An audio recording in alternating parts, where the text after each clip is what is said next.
Hey guys, this is Byron from Vance Hines, and thank you for joining me on another Workshop Wednesday, where today we're going to clean this black set of power tools on our 2010 Road Glide using nothing more than common mild dish soap, water, and a few microfiber cloths. Alright, so to do this we got a couple things. One, we've got a cup of mild dish soap and water. Two, we've got a glass of just regular tap water. I happen to be using filtered RODI water just because it makes it so that there's zero minerals in my water, no chance of spotting, nothing like that, and then a couple of microfiber cloths.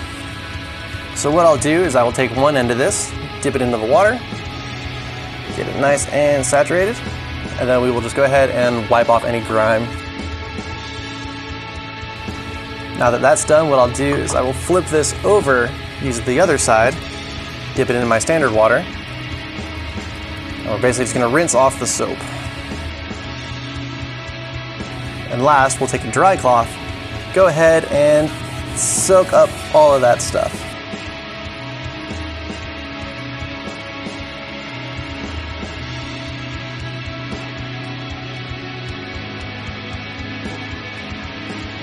All right, there we go. Clean set of power tools, and we're all set.